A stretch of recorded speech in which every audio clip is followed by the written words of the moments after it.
Welcome to Starter TV. I'm Jennifer Crumpton, and today I'm speaking with Ray Wang, CEO and founder of Constellation Research and the author of Disrupting Digital Business. Ray, thank you so much for being here with us today. Hey, thanks for having me. All the way from San Francisco on the red eye. It is a treat to have you here. I want to start just talking a little bit about your diverse background. Tell us a little bit about your career journey. Oh, the career journey. It's a lifelong journey of learning, right? I've gone from anywhere such as public health, biomedical engineering, to consulting, to marketing, to software design, to being an analyst. So I think along the way I've had different perspectives and sometimes different learning experiences. So how do you do all of those things? What does it take to do all of those things? It takes really good ADD. So, helpful. No. I think what it is, like, I'm always exploring, right? And because I'm always trying to learn something new, I always gravitate to just things like I don't know how to do. So like the natural curiosity of trying to do something that you don't know how to do. So it was just funny because about 2 weeks ago, someone said, hey, you need to put these movie clips together.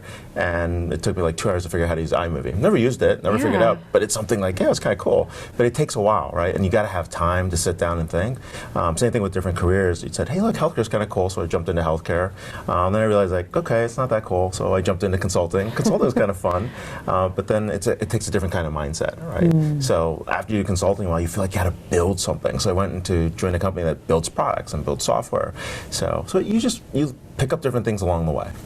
What do you think has made you so successful in your career? You're a CEO and a founder of a company now. I don't know if I'm really successful in that regard. I would say that you just have to have a passion for what you want to do. And for me, it's we wanted to change the world of the analyst business. We wanted to look at things very differently, and we wanted to focus on companies that were in growth mode, companies that were innovating. And so we saw a space there, and I thought it was really important that we go build something in that space. What about mentors? What role have mentors played in your career, and if any, who have been a couple of your mentors? There was a gentleman by the name of Robert P. Johnson. He was the CEO of the Detroit Medical Center. Definitely a great mentor. I think he kept me in line because I always had a lot of crazy ideas. But what he did was he helped me figure out how to structure things in ways that would work in large organizations, right, as opposed to in startups. Because I've had a lot of experiences in large organizations, Fortune 500, 20,000, 40,000 plus companies, to 5, 7 people, right, on a team. And you work very differently in each of those situations. So I think he did a great job doing that. There's a guy named Jim Johns. He's like my first boss. I think he gave me an assignment, and I finished everything that was supposed to be done in 3 months in like 2 days. He's like, slow down. But there are different things like that across the board. So it just, people along the way are very, very helpful. There's a woman by the name of Peggy Sawyer. I worked with her at, I think, Ernst Young. And we were on some projects, and she taught us how to be really creative and how to balance work and life. So along the way, you just find different people that you learn from. Sometimes they're not always mentors. You see colleagues that do very interesting things.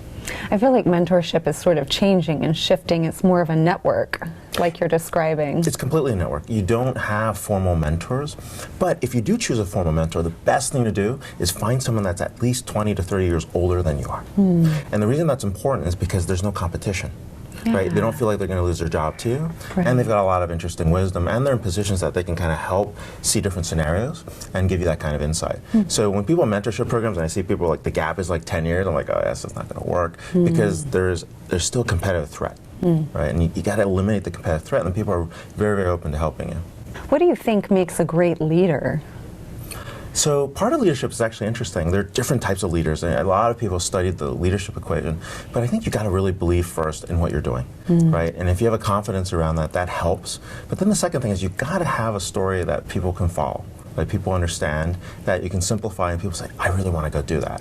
And we see a lot of that in Silicon Valley. One of the things is that I always joke like every startup is like a cult, right? There's like an interesting leader, people follow them. Drink the Kool-Aid. Drink the Kool-Aid. We're going to change the world, right? Again, right? So again. And so part of that is like you have to have that story, right? And people join because they believe in something. But then the second thing is you got to have the resources to make it happen, right? So you got to have the right people in place. You got to have the right financing. You've got to have the right products, the right services. businesses, then you can truly actually get people excited and then do something with it. You can just be a leader and nothing happens, and that's not very useful.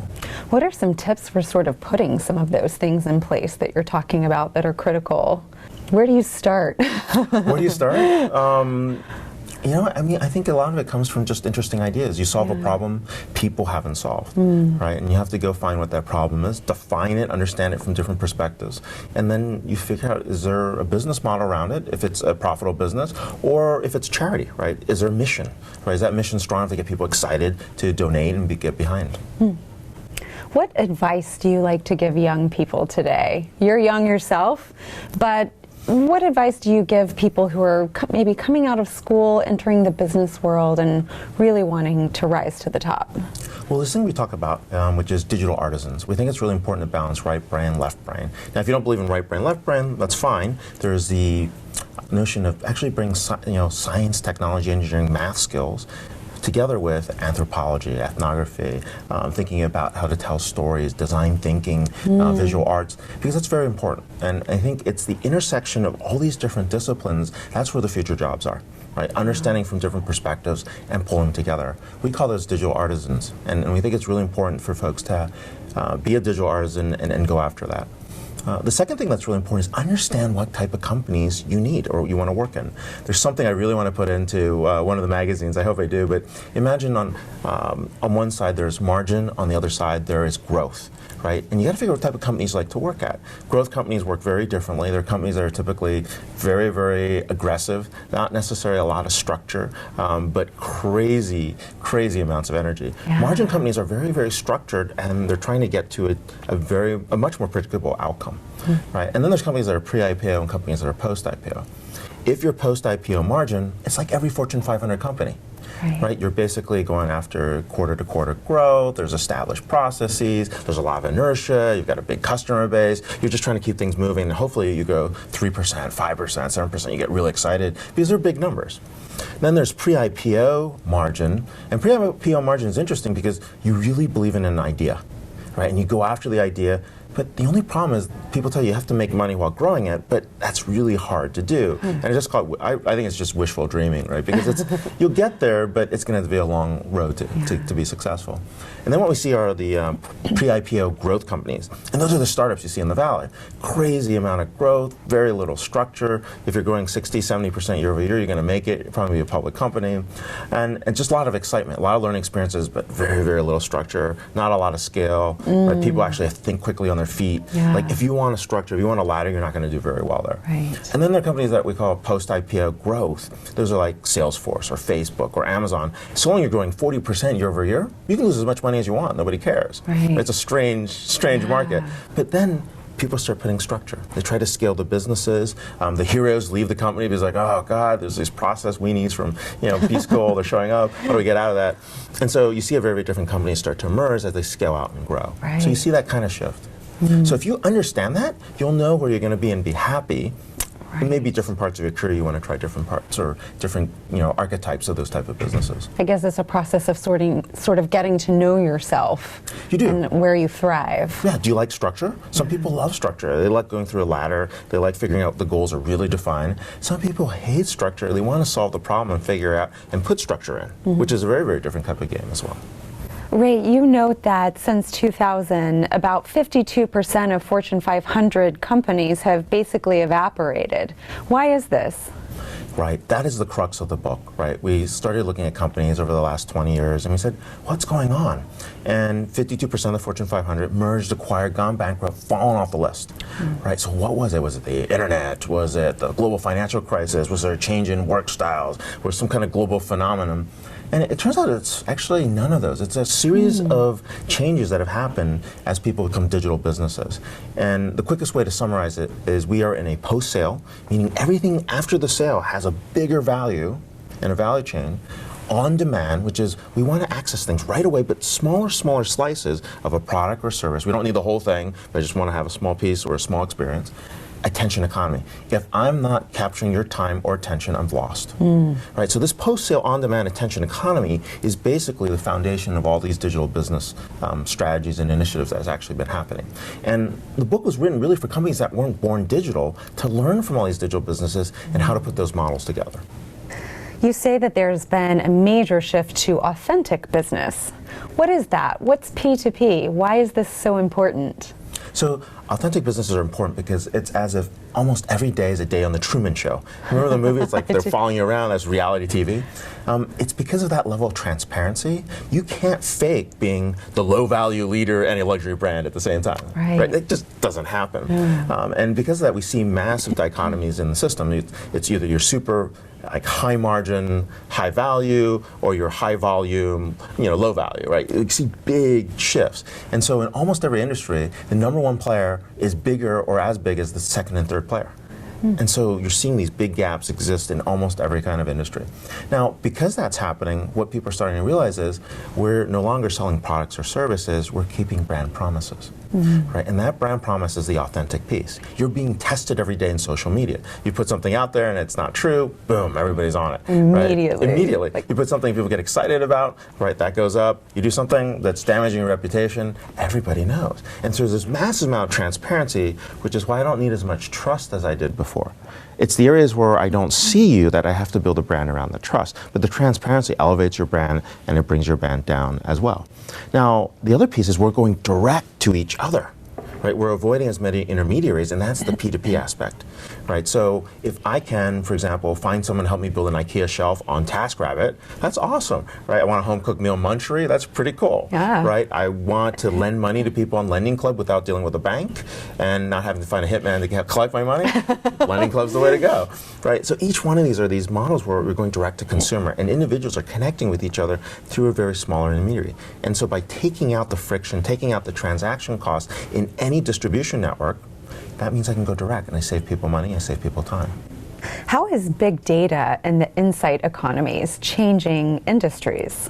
Oh, it's a big point. Data is the foundation of every one of these digital businesses.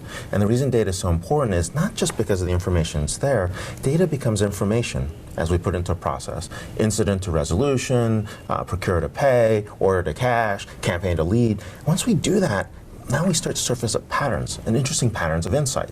And these insights become important because every piece of information we collect, from the time of day to the role, to the relationship, to even the weather, to how I'm feeling, right, all that plays a role in terms of helping us figure out patterns. And these patterns then help us make better decisions. And what we really want with all this data is not just more data, that doesn't really help anyone, is to get the insights and make better decisions.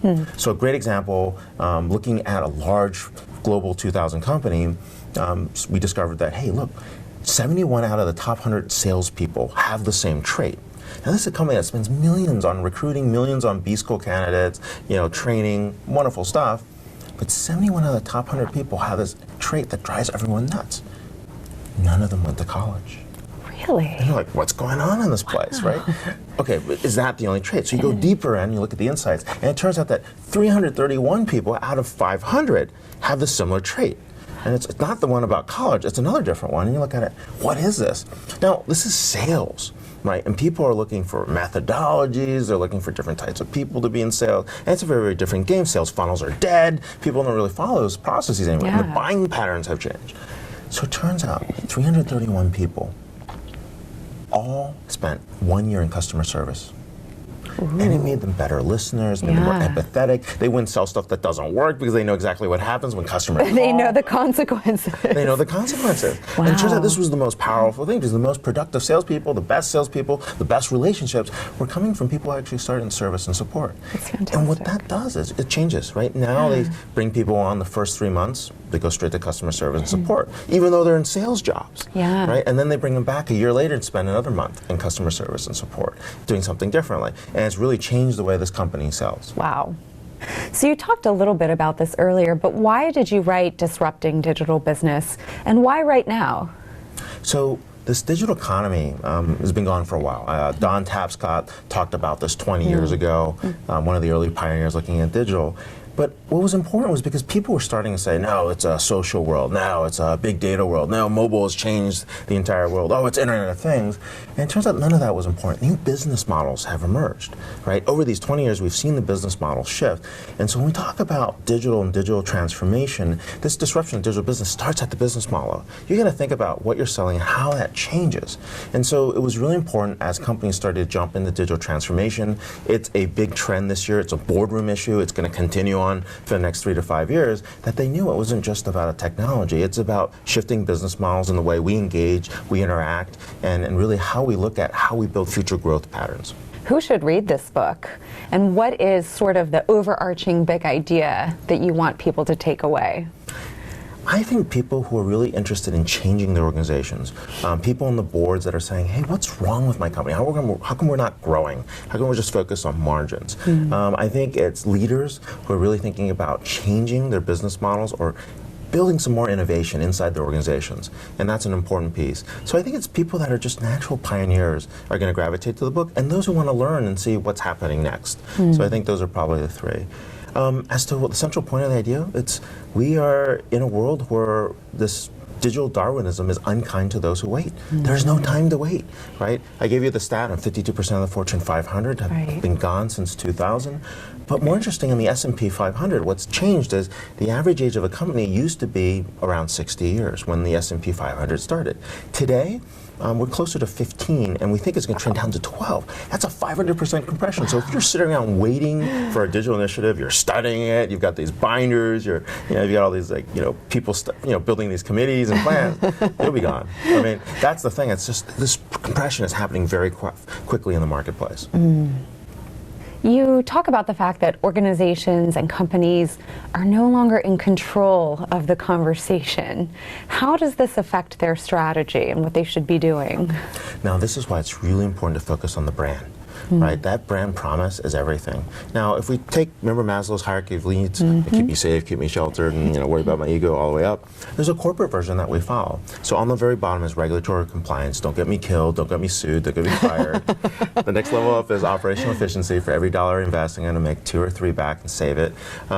Revenue and growth is for every dollar I invest, I'm going to make $3 to $5. And then there's strategic differentiation, which is the business model shift, and then there's the brand.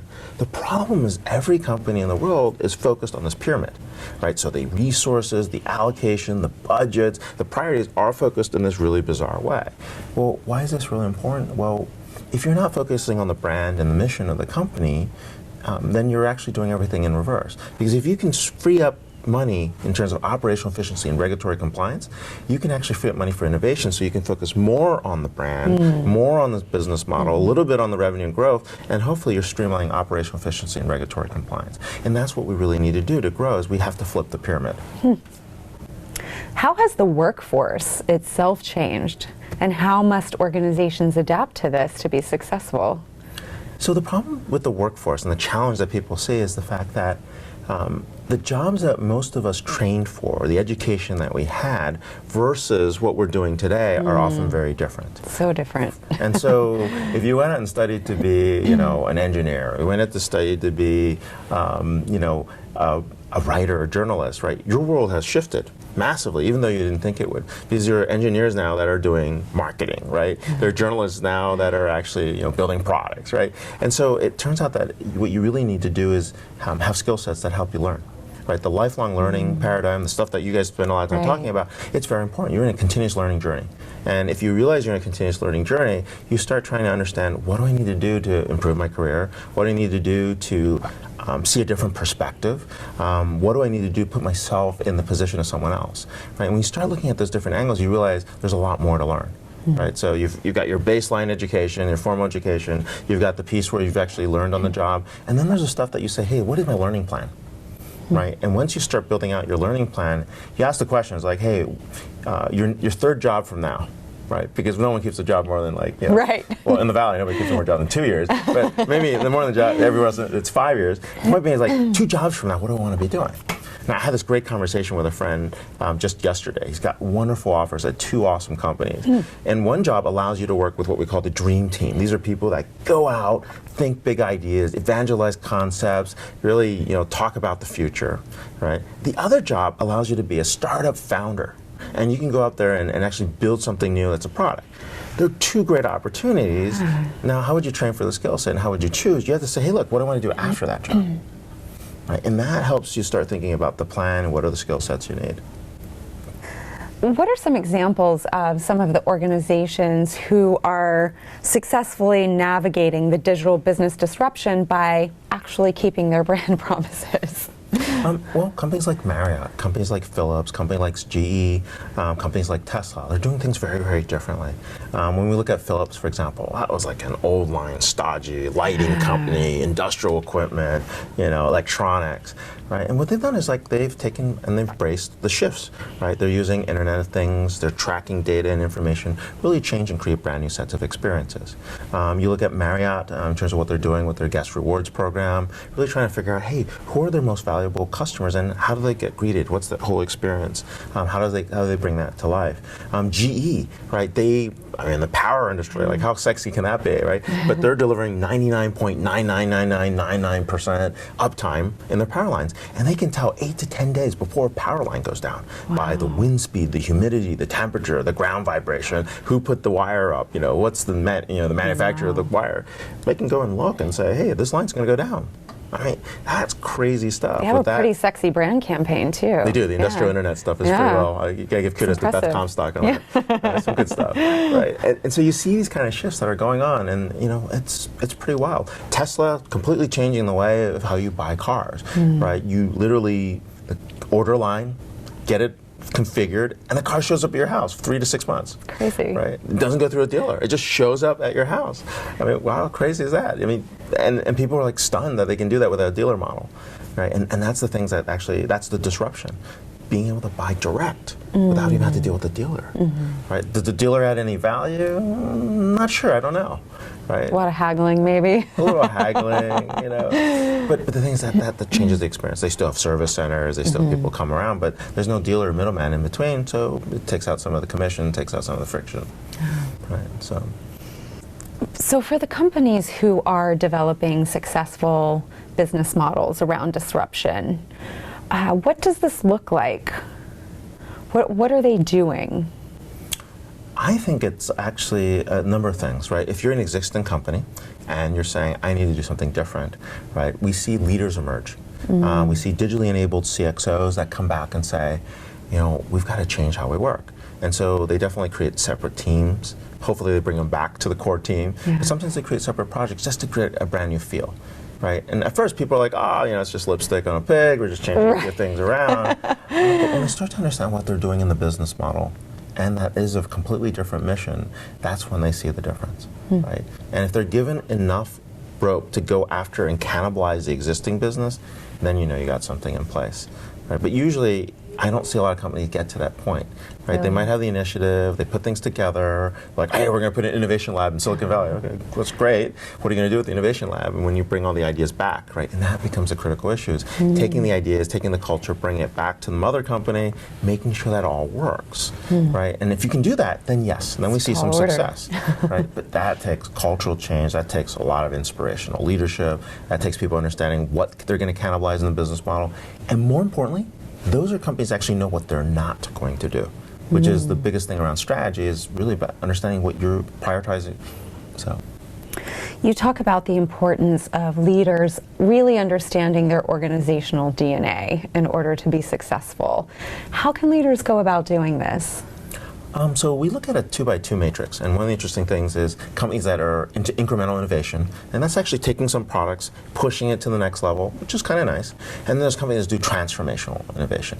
And transformational innovation is different because that's where you go out and take business models that disrupt lots of things, right? So the iPhone's a great example, right? It disrupts 27 business models. Right? Do you need a camcorder? Where do you get your pictures developed? Do you need a GPS device, right? What do you do with a watch? Well, actually I have one, but that's a different problem. Do you need a watch, right? And even more importantly, flashlight manufacturers completely cannibalized and crushed by the iPhone, right? So 27 business models, maybe like 500-600 companies, all gone because of one device, right? That's completely transformational. Yeah. Then there's companies that are proactive and companies that are reactive, and that's important. So if you're proactive and you're transformational, those are the leaders. These are companies that go out and they have a vision, and they're typically startups. They're typically companies with people with strong personalities that say, we're going to go change the world, and they often do it by themselves. They don't really need any help, right? That's 5% of companies. We call those market leaders, right? So think of Tesla, right? Think of Oracle in the heyday. Think of Microsoft in the heyday. Think about Facebook. Right? These companies have leaders that know exactly what they're going to do and how they're going to get there. Then the next level is really what we call fast followers. And the fast followers are the ones that are, they wait for the market leaders to go, but they don't want to fall behind. right? They're not going to go first, but they're going to wait to see who goes first. That's 15% of the companies that are out there. And these companies have a spirit of doing it faster, better, cheaper. They're learning it from how the innovators do it, but they partner with people. They will go out and they will try to figure out how to build coalitions and say, hey, let's go beat the leader and let's figure out how to get there, right? And sometimes they do better than the market leaders over time. Are they learning from the market leaders, sort definitely. of one step behind and then one step behind, assessing? Trying to figure out the mistakes they made, trying to leapfrog them in some cases where they can. Now, the problem, though, is 50% of most companies are cautious adopters, right? These are companies that they've studied the issue. They know it better than everyone else. They've got committees. They've known this for the last 7 years. They do nothing. Wow. They'd sit there. Yeah. Right? Because they're like, oh, why would we cannibalize our business? That's just way too hard. Life is good. Let's not go rock the boat. Right? And then 30% of companies are laggards. Right? These are companies that aren't motivated. They're okay with incremental innovation. They're not going to change the world. It's okay. That's kind of how they operate. What happens to them? They just sort of buzz along the status quo, or are they some of the ones who evaporate? Well, that's the point, right? The cautious adopters and the laggards are the ones that are evaporating. And that's why this 52% of the Fortune 500, this shift and this pace is really important, because the market leaders are creating brand new markets, completely cannibalizing other markets.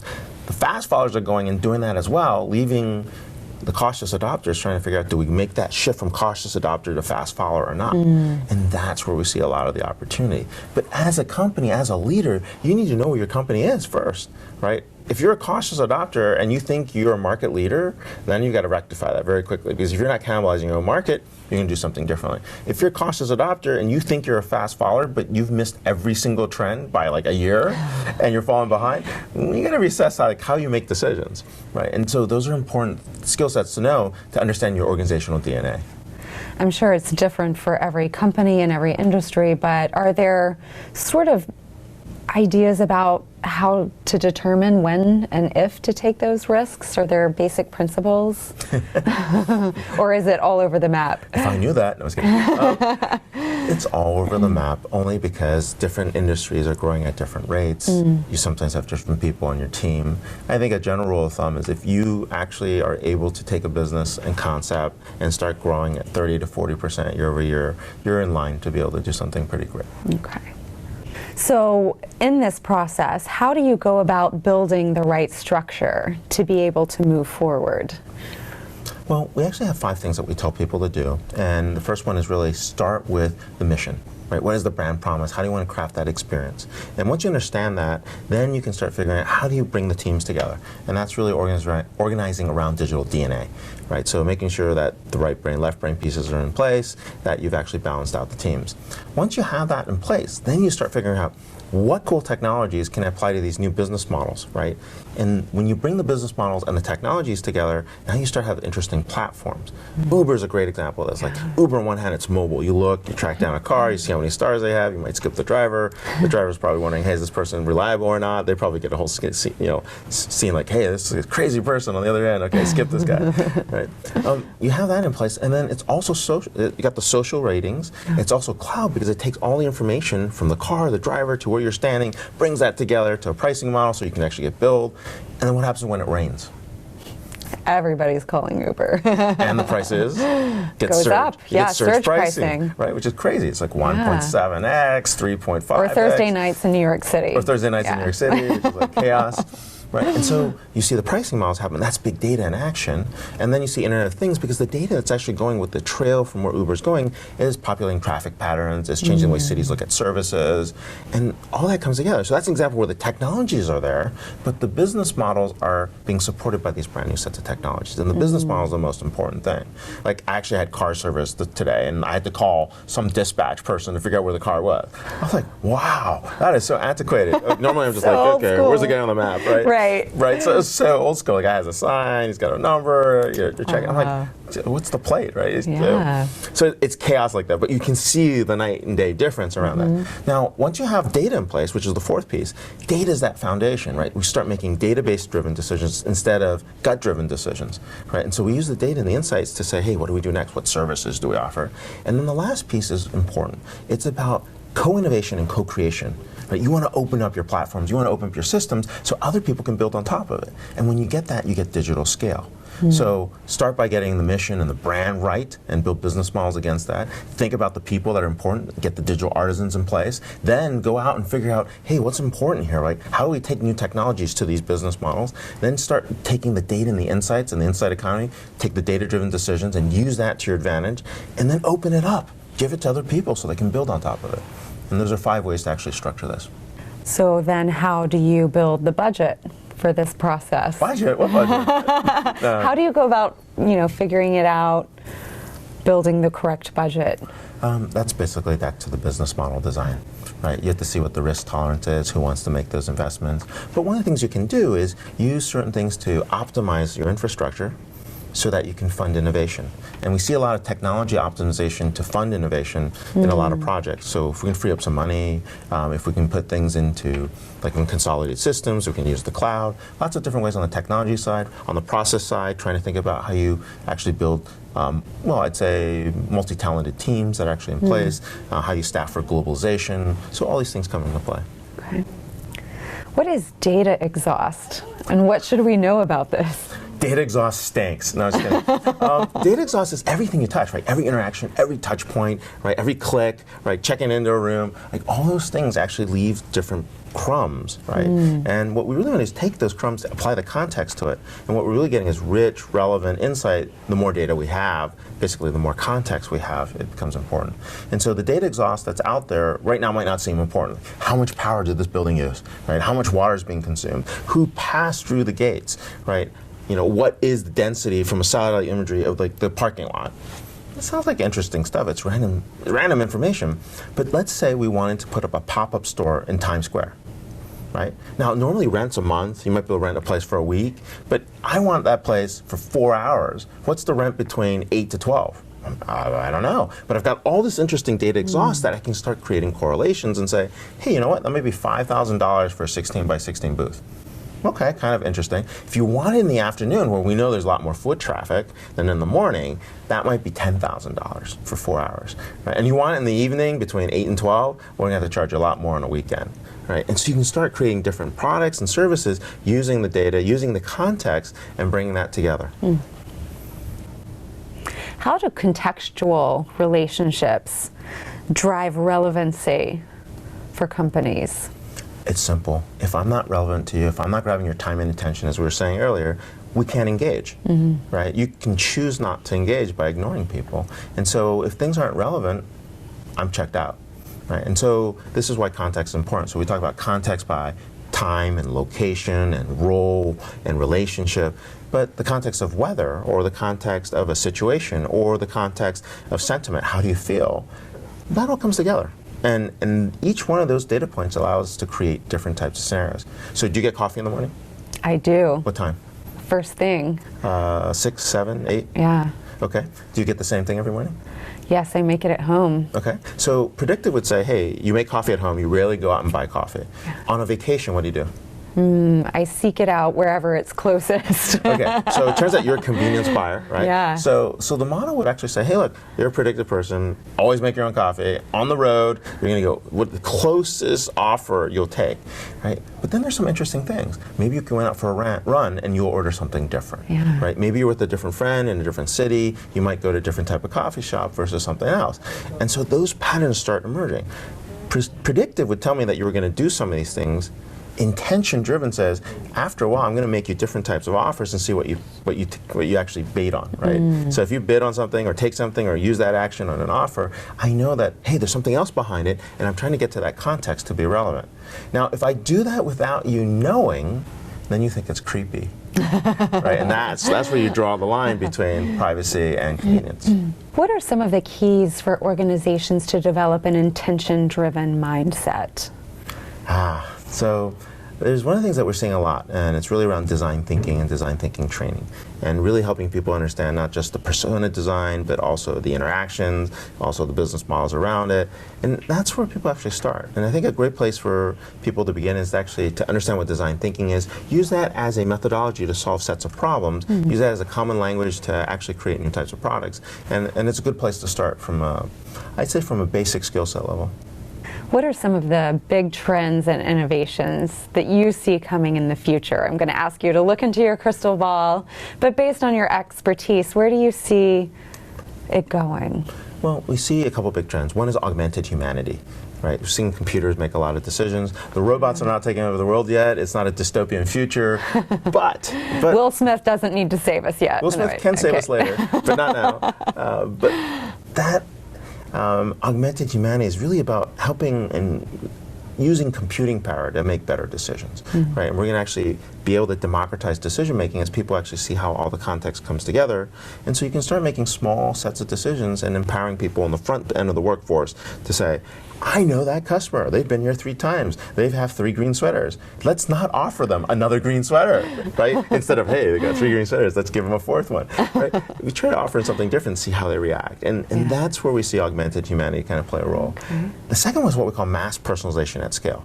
And so the ability to create custom journeys, right? Things are going to be like choose your own adventure books. You start on page 15, you might end up on 100, might come back to page 30, oh, you choose poorly, story's over, right? Well, people don't follow patterns. They don't follow these big funnels or these best practices. And what we're seeing more and more is that people are taking their own journeys. And your ability to allow people to do that is part of this mass personalization at scale. Thanks so much, Ray. Oh, thanks a lot. So, I'm Jennifer Crumpton, and we really appreciate you stopping by Sartor TV. We'll see you next time.